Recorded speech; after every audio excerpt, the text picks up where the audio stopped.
नमस्कार। आज हम बात करने वाले हैं महाराष्ट्र की एक बहुत ही अनोखी और गहरी आध्यात्मिक परंपरा के बारे में, पालकी।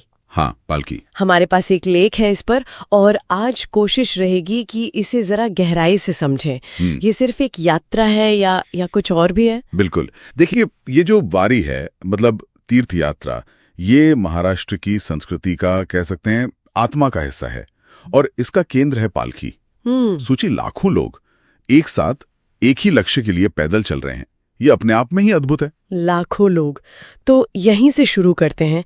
ये पालकी, ये शब्द जो है, ये असल में है क्या? हाँ। और ये यात्रा कहाँ से शुरू होती है, कहाँ जाती है? देखिए, पालकी का सीधा मतलब है एक पालकी। मतलब एक सजी हुई पालकी जिसमें किसी बहुत श्रद्धेय संत की पवित्र पादुका, मतलब चरण पादुकाएं रखी जाती हैं। अच्छा, पादुकाएं? जी। और सबसे प्रसिद्ध जो पालकियां हैं वो दो हैं। एक संत ज्ञानेश्वर महाराज की, जो पुणे के पास आलंदी से शुरू होती है। आलंदी से? हाँ। और दूसरी है संत तुकाराम महाराज की, वो देहू से निकलती है। देहू भी पुणे के पास ही है। आलंदी और देहू, ये तो संतों के समाधि स्थल है शायद। बिल्कुल सही। आलंदी में ज्ञानेश्वर महाराज की समाधि है और देहू में तुकाराम महाराज का स्थान है। और इन दोनों की मंजिल वो कहाँ है? मंजिल एक ही है, पंढरपुर। भगवान विठोबा, जिन्हें विट्ठल भी कहते हैं, उनका मुख्य धाम पंढरपुर। हाँ जी। दोनों पालकियां करीब करीब 21 दिन का सफर तय करती हैं।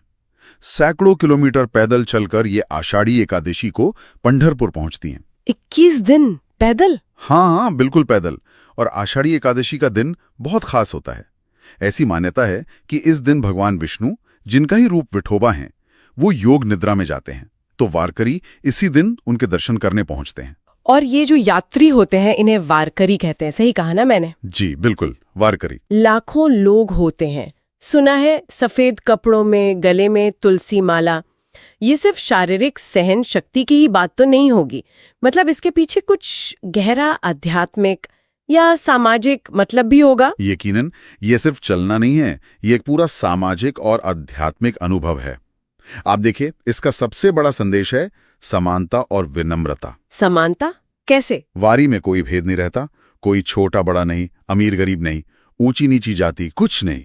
सब बस वारकरी होते हैं, भगवान विट्ठल के भक्त। सुनने में तो ये बहुत ही आदर्श स्थिति लगती है, पर क्या वाकई में, मतलब जमीन पर ये समानता उतनी दिखती है? हाँ, काफी हद तक दिखती है। ये बड़ी बात है।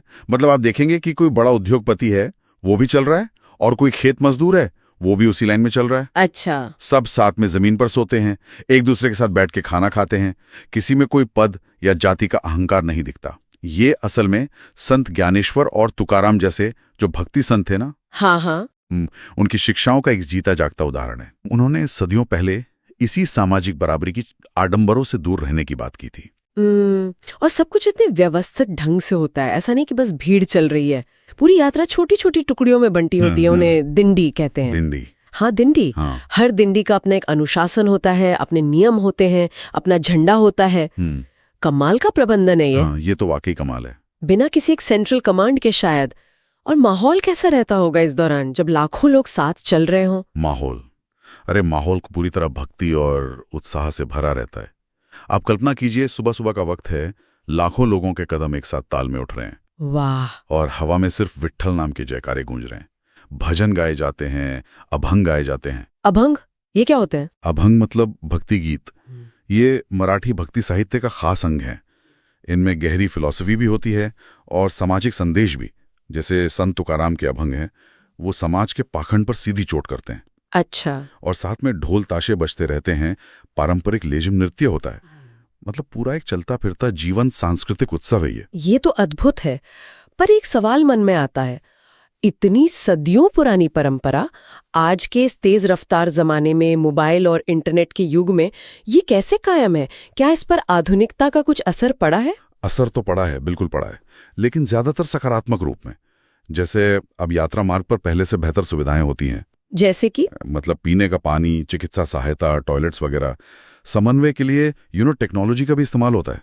व्हाट्सएप ग्रुप्स होते हैं दिंडियों के। हाँ, वो तो होता ही होगा आजकल। पर सबसे आश्चर्य की बात यह है कि इसका जो मूल आध्यात्मिक स्वरूप है ना, वो सादगी, वो अनुशासन, वो भक्ति भाव, वो आज भी वैसा ही कायम है।